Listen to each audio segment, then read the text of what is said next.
Seeing that a quorum is present.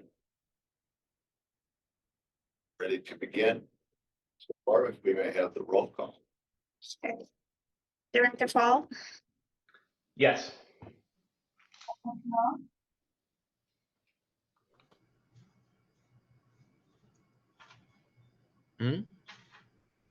Director Pinella, Present.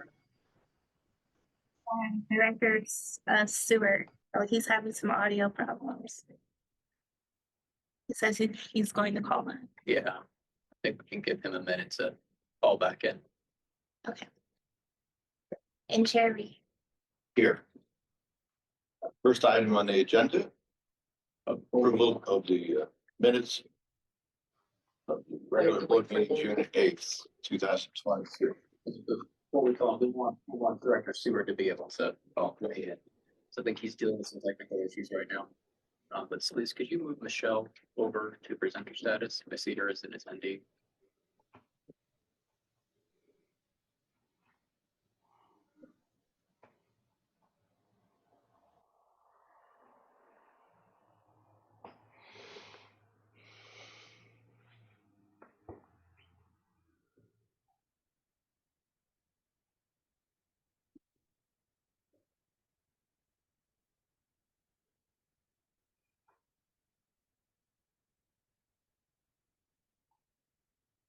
We're still waiting for a member to reappear before us.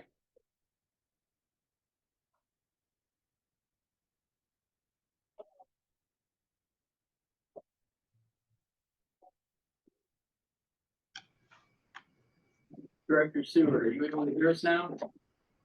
Oh, looks like you're muted.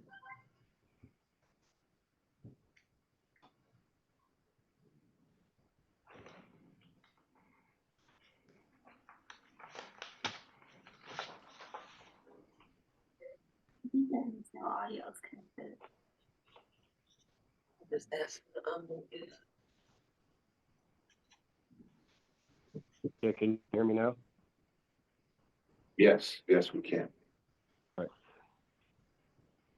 Right now, we're reviewing the minutes from June 8th, 2023. Would there be a motion? I had. I'm sorry. Prior to a motion, this is Mr. Fall. I have an addition to the minutes.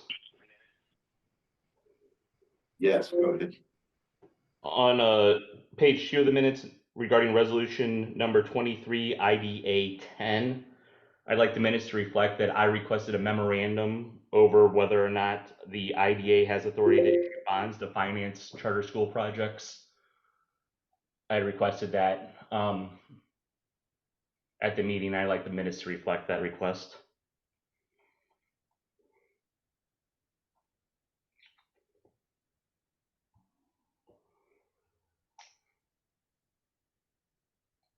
And I guess procedurally, I make a motion to add that line. You bet. Any other additions or corrections?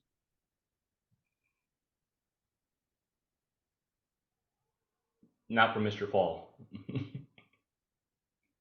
Hearing none, would there be a motion? I move to Yeah, accept the minutes with my addition. I This is Jamal. second. A second. All those in favor? Oh, I guess we should do a roll call. Yeah. Roll call. Director Fall, The motion to accept the minutes with my addition thereto, I vote yes. Well, I think this is just the motion to add the. Oh, just a motion to add? Then I vote yes. Director Pinella, Yes. Director Seward, Yeah. Cherry. Aye.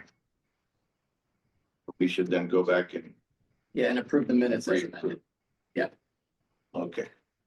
So now we're gonna vote on approving the minutes with the correction.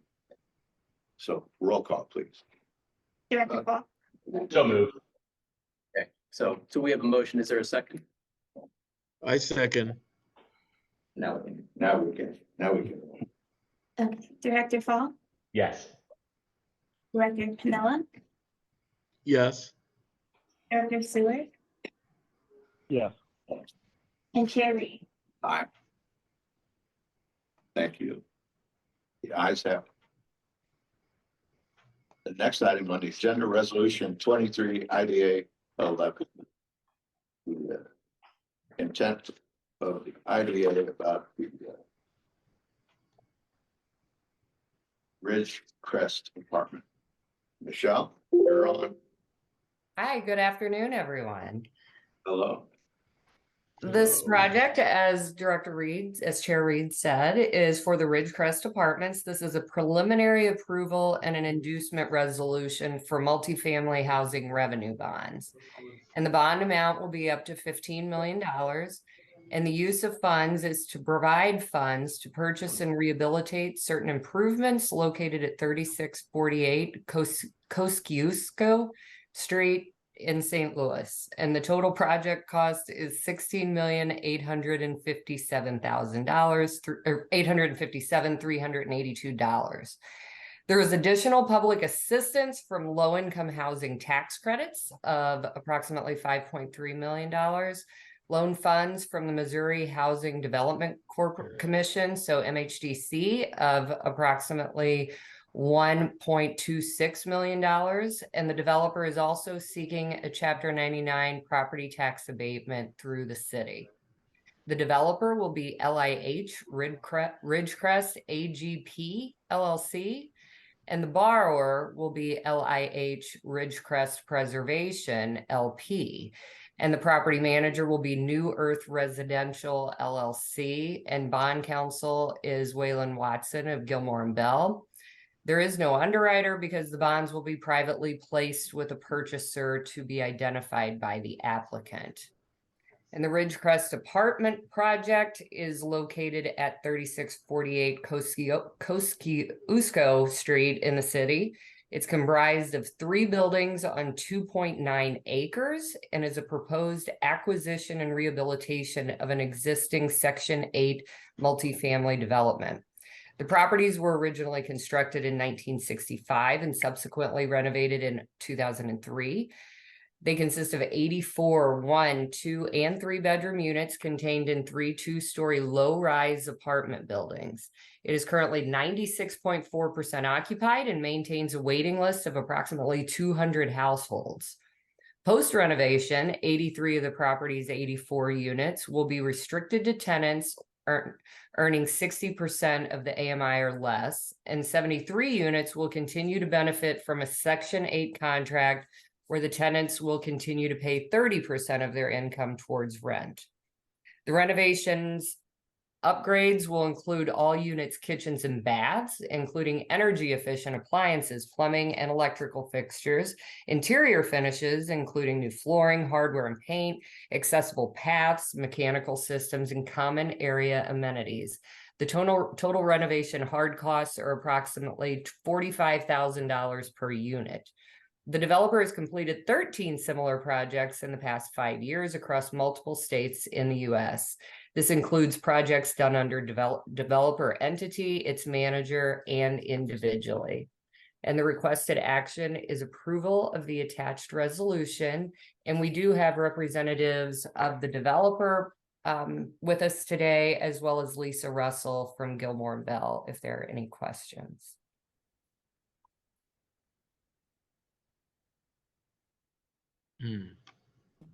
I have a question. Yes, Jenny. Does City Ordinance 69427 apply to this project?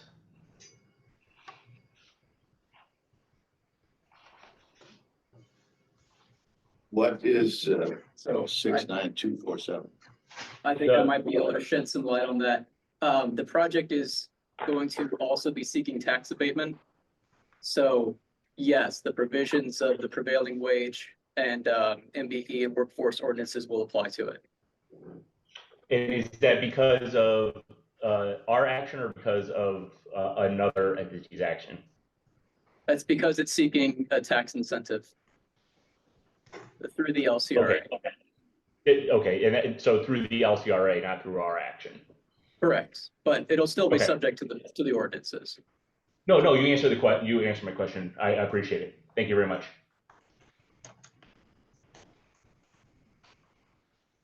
Any other questions from the director?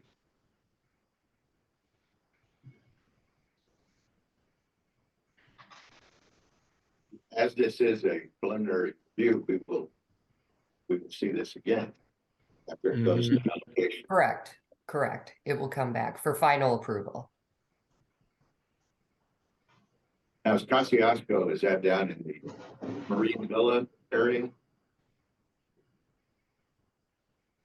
About that far south. Correct. It's just south of the Millipore Sigma, that's south of Soulard. Yes. In the county in Indiana where our Lake Cottage was in Kosciuszko County. But there's a question as to how to pronounce that Indian Native American name. We have a Kosciuszko district next to Soulard too. Correct, the industrial district across.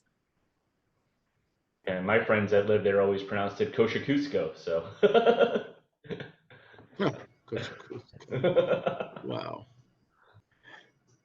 I do have a request for since this is only preliminary, but then the next one, the next meeting, if we can have, the standard architect renditions and things that they're gonna do once they acquire the premises. The images.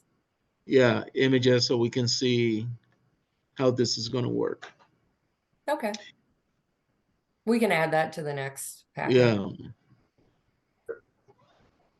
And also we want to know how are they going to manage, or at least I want to know how are they going to manage the human aspect of this, where how are they going to rehab, vacate everybody? You said that there's 200 families there living in the premises right now. That is the waiting list, but it is 96% occupied. And I can let the developers speak to how during renovations, They're going to manage that. right, Yeah. where the residents will go. Okay. Would you like this question answered now? Hi, this is Dmitry. Or do you want us? Okay. So, Please. yeah. So, and again, others, please jump in, Jacob. But basically, we call them these types of renovations tenant in place rehabilitations. And what that means is we don't have, we don't massively kind of displace people out of the buildings for prolonged periods of time. It's not like that. We are able to do work on the outside. And then when we do work inside, usually we relocate folks sometimes up to a week, maybe, in the worst kind of case scenarios, to the hotel. But a lot of work is also just done during the day, where folks just leave and come back. Again, we've done it in many states, and it's kind of, we have a special kind of specific tenant coordinator that works with the general contractor, and it's kind of like a well-oiled machine that several units become vacant. Potentially they're relocated in a unit that's been already rehabbed, or they move out for a day and they come back at night. So it's not a empty the building and see you like in a month or two. Nothing like that. It usually affects whoever lives in the unit for several days. That's the average. Okay. Thank you so much for answering my question. Mr. Chairman, I have no other question. If any other director have a question or concern? But hearing none, would there be a motion on 23 IDA 11? I move that we issue a preliminary approval to 23 IDA 11. I second that, Mr. Jamal. It's been moved and seconded. Roll call, please. Director Paul, Yes. Director Pinella, Yes. Director Stewart, Aye. Jerry, Aye. Betty and Chair, the ayes have it. Motion passes. I didn't bring my gavel. Yeah. Item next. The budget for IDA fiscal year 2024. Chris, you're on. Thank you. You all have the resolution in front of you. It's resolution 23 IDA 12. This resolution is seeking approval of IDA, the board, a fiscal year budget, which includes the administrative agreement fee that this board pays to St. Louis Development Corporation. The IDA budget is attached. The 2024 fiscal year budget is attached. That budget contains the board's annual appropriation to St. Louis Development Corporation to cover staff time and professional services, along with administrative overhead related to the IDA. This year's request is $100,000. That 100 is up from last year, but I don't want you to be too worried. In years past, the highest appropriation has been $400,000, so we're well under that. So if there's any questions, I'll be glad to answer, but my requested action is approval of this resolution. It almost looks like, Chris, that we're down to 34,900. That's pretty good. Yeah. In our indebtedness, we were way farther behind than that. Yeah. I was gonna discuss it in my financial presentation, but that's the one thing that we've done this fiscal year, which is fiscal year 24. The only thing that's happened is we had at the end of the year we had over $500,000 in cash. So we made a large payment of $500,000 to the St. Louis Development Corporation.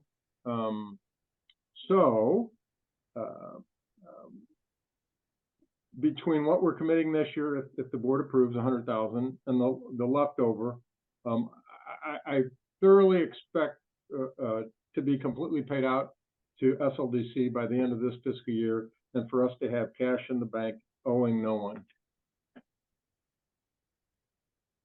Thank you for your good work. Thank you. Any questions from the board?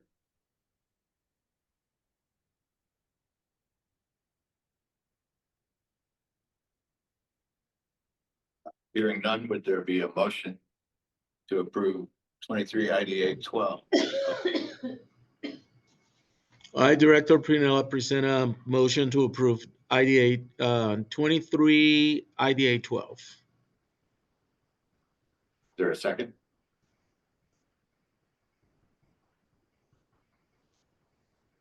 Second. I'll second.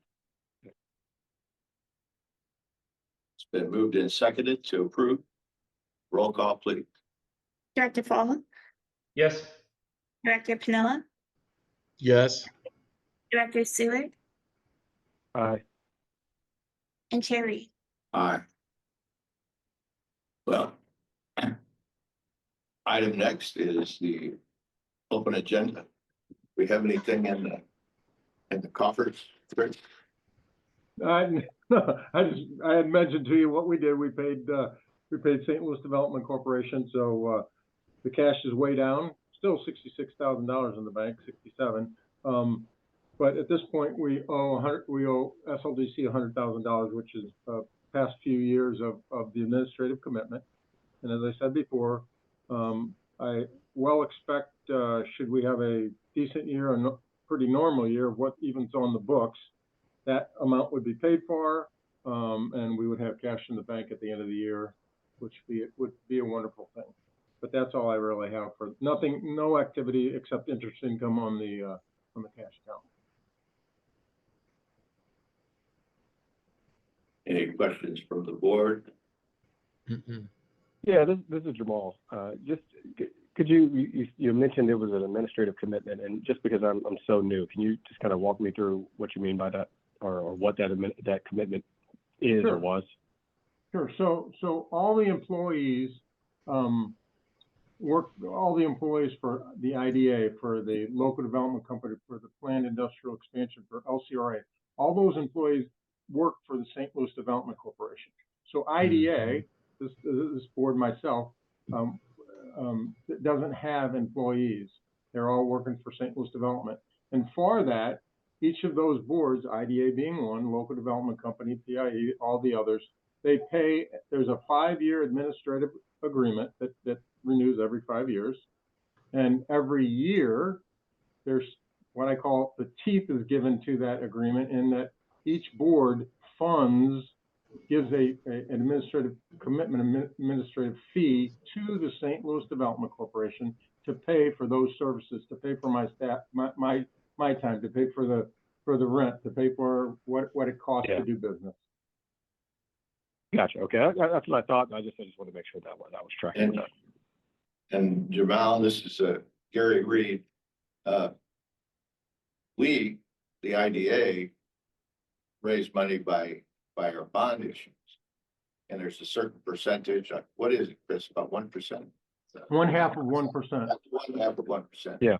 So all, what we just did here with the 15 million, if that comes to final approval, then there will be a fee which goes to help pay for the administrative costs, for this fine office. If we ever get back to the board, Right. Back to the board. and the staff people like Laura and Chris, among many others. So it's a great deal, and it's the whole alphabet soup of development corporations that support the efforts of St. Louis Development Corporation. Understood. Appreciate it. And welcome aboard, Jamal. Thank you. Is there any other anything else for the good of the order? The next meeting is October. I'm sorry.